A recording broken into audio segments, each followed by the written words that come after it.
It's Saturday, 29th of March. Once again, I'm drinking my most recent red ale, which is sort of a copper colour really. We're 2 weeks since I done the last video where I said I was going to do one of these every week until such times as I was able to get back into swing of things with brewing. So 1 week after saying that, I went back on my word.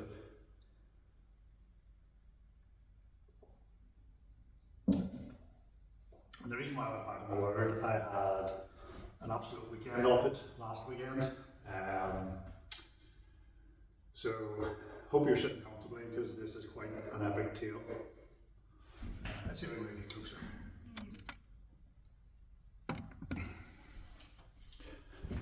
That would have been good if I had edited that together, but obviously I don't have the editing software. Anyway, so yes, last weekend, despite saying I was going to do one every week, I had no intention of doing one last week, and I wasn't able to. We bought a new boat, effectively. Myself and my dad had planned last weekend to travel to Kent, the Garden of England, to pick up our new boat. It was always going to be an epic journey. So basically, we're in Ireland, there's ferries go across. You can either go Belfast, Stranraer, Belfast, Liverpool, or drive down to Dublin and then go through Wales, go that way. We weighed everything up and we decided the best route to go would be Belfast, Liverpool, and then Liverpool to Kent, and then Kent back to Liverpool, Liverpool to Belfast. So it was always going to be a bit of an epic journey. The boats to Liverpool are 8 hours, bizarrely. Like, I don't even think it takes, well, I don't know, it's a boat I suppose. But, so it's 8 hours, so we took the 21:30, the half 9 at night, no sorry, 22:30, half 10 at night boat, which was to get us into Liverpool dock at 6:30 on, so that was on the Friday night, it was to get us in at 6:30 on the Saturday morning. And all was going well. On the boats there was a lot of Liverpool fans, despite it being in fact despite it being an international break weekend, there's a lot of Liverpool fans on the boat going over for some Legends game. My dad, being a United fan, was not in his element. So we got a cabin anyway, and we got some shut-eye, and all was going well. We got off the boat, we were in the first, so they did it in groups, we were the first group to get off the boat, which was good fun. Going through, what do you call the place? Oh, I might have a completely blank, can't remember what you call the area. Oh, it's really famous too, it doesn't matter. So we got through Liverpool, went on the motorway, and everything was hunky-dory. We were driving down, stopped at the motorway service station, got a bite to eat, bit of coffee, driving on, just taking it leisurely. We had 5 hours, it was a 5-hour journey, and just with tide times and stuff like that, we had about 6 hours in total to do it, so we weren't rushing in any stretch of the imagination. So I'll fast forward to about 11:30, 11:45. So we're about halfway through the journey, just over halfway through the journey, and there's an almighty knock on the car, and then like knock, knock, knock, knock. It sort of sounded like it was coming from behind us, so it sounded like basically we were going through the work, so we thought, oh, we must have just driven over a big stone and it's bounced off the car a couple of times, hit the trailer and went out the back. Didn't think any more of it. Got about another mile or two down the road. Things started going wrong. The battery light came on to say the alternator wasn't charging the battery, car started to overheat. So we pulled in the service, just checked the oil level, checked the coolant, checked everything, let it cool off for a bit, started it back up, all the errors went away. So we're like, right, well let's move on then, let's keep her lit. So we went again, we drove for about another, I'd say another 20 minutes maximum. Everything started lighting up again, the car started overheating. So no. So we pulled into Northampton, just outside Northampton, onto a dual carriageway and into like a little lay-by bus stop or something. But it was a big long, it was like a truck stop sort of thing. And we pulled in there and phoned around for a couple of garages, and they said, yeah, sounds like your fan metal snapped off, stranded in the middle of England. If it had happened in Belfast or outside Belfast, might have had a better idea, might have had a better chance of surviving. So needless to say, there was a few choice words uttered. So yeah, a few choice words uttered, phoned around, and actually the guy that we were going to buy the boat from ended up being the hero of the day. He arranged for a recovery truck to come and pick us up. So I was able to put the Jeep onto the lowrider, and then had a tow bar to tow the trailer out the back of the lowrider, and then take us to Kent where his mechanic was going to fix the car. So I was dead on. It turned out when the pickup driver arrived, he had a look at it and he was like, your tensioner pulley has snapped off somehow. So don't know how that happened, could happen with my ship I guess. Yeah, just one of those things. The next two and a half hours were the scariest 2.5 hours of my life. This pickup delivery driver, truck driver guy was bonkers, absolutely bonkers. Driving one hand on the phone, fair enough, we've all done it from time to time, not at 70 miles an hour, on a motorway, driving one of these big pickup trucks with a trailer at the back. At one point, he dropped the phone and went down like this, taking both hands off the steering wheel. My dad had to grab hold of the steering wheel to drive. Then he's sitting texting, driving with his knees, flying down this motorway, about this far from the car in front. Yeah. I don't know how I'm still here. I really don't know how I'm still here. All I can do is sit out the window, laugh, and just giggling away to myself, thinking, we're gone. Like, this is it, we're gone. We then went to overtake this car. He was sitting in the middle lane, and he starts flashing the lights to get the car in the middle lane to move in, because he can't go to the outside lane because the car goes past. So this guy moves in, I can't remember if it was a guy or a girl, but he moves in, we go past, and he looks at him and goes, yeah, fucking dick, he's on his phone and everything. And we're like, what? What's going on? He said some other things, I'm not going to pick them on camera, yeah, mad. So we got there, that was fine. We got the boat up onto the trailer from shout out to Medway Yacht Club down in Kent for allowing us to use their slipway. We got down just in time to catch the last of the tide, and we got her on, got her tied down, got her back to where my car was, where it was getting fixed. Tension pulley, apparently that takes 5 minutes to fix. Who would have known it? I guess it takes 5 minutes if you know what you're doing. I don't. So, yeah, that was fine. Driving home, a few niggles driving home. I think the brakes on the trailer got stuck, so we had to jiggle them about, get them freed up. There was a bit of juddering on the steering wheel for a bit, but it sorted itself out. That was fine. Liverpool, not talking about what happened in Liverpool.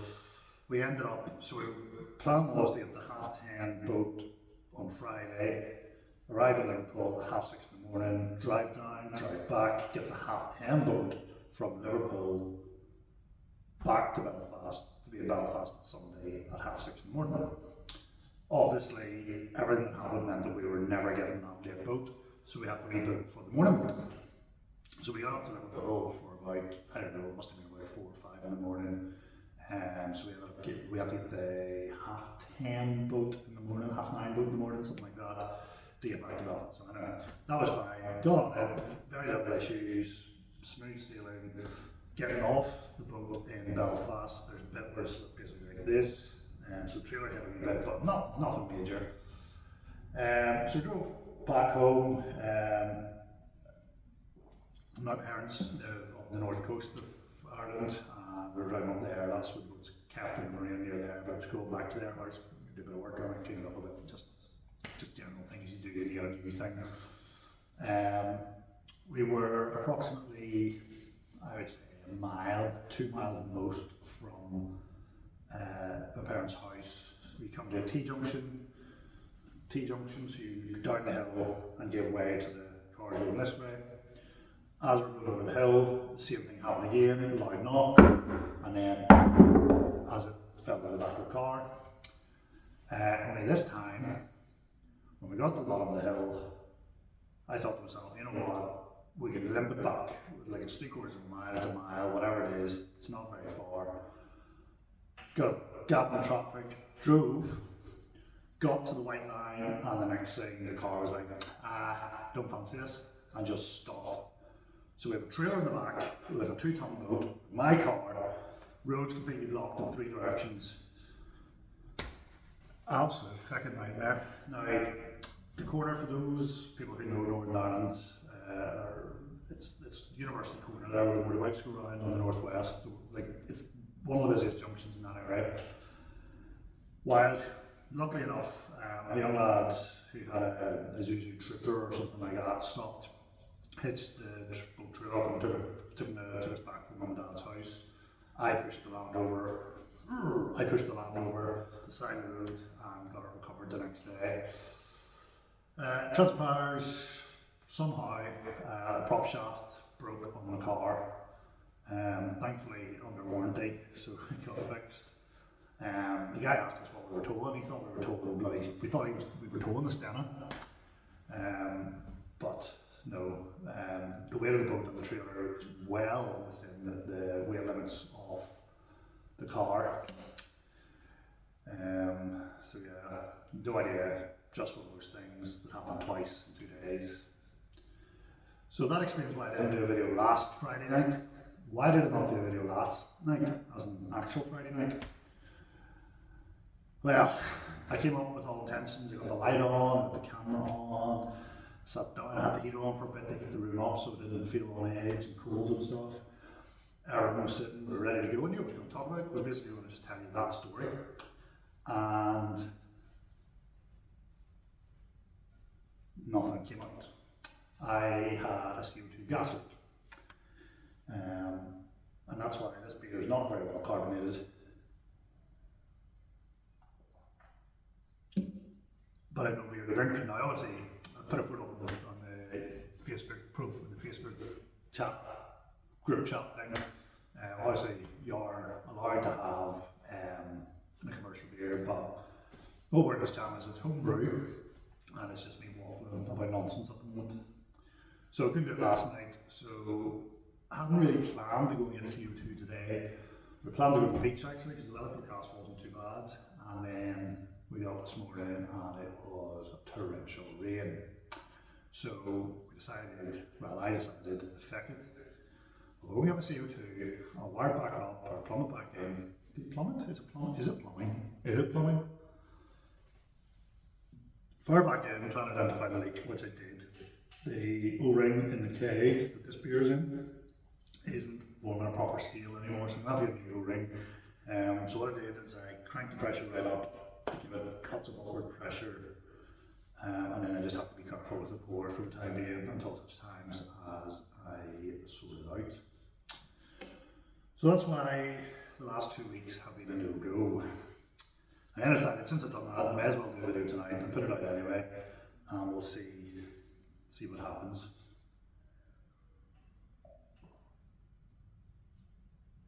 Bear with me 1 second.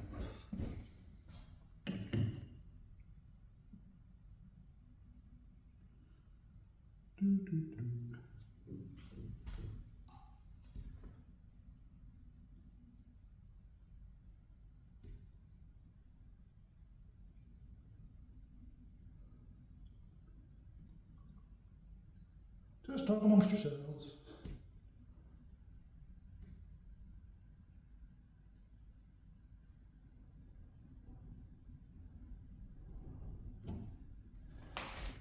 So we're back. You see the bubbles rising? So last week I spoke, 2 weeks ago now, I spoke about getting nitrous into these kegs, I don't know how to do it. I've not really done any research. I'm still just using the Guinness tap to pour this res, and it's pouring quite well. It's giving me a nice tight head, but as you can see, it has cleared up quite a bit. Excuse the dirty glass, but it has cleared up quite a bit in 2 weeks. And it's a really nice beer, much nicer than I gave it credit for originally. Now there's no carbonation in it at the moment.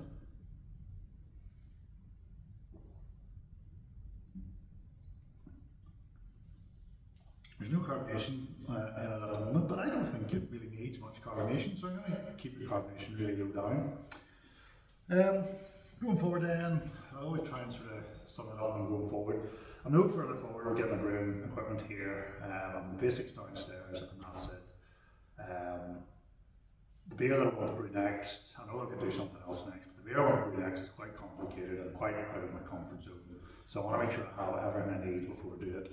I have another cracking idea for a creative glass video that I'm going to hopefully do in the next couple of weeks. I am some breaking news, the garage bar breaking news, breaking news, my shift pattern is changing in work. For the last 3 years I've been doing a temporary job, for 3 years temporary, yeah. I'm going back to my actual job, my day job, shall we say, and that means that I have no more night shifts. No more night shifts. So what does that mean?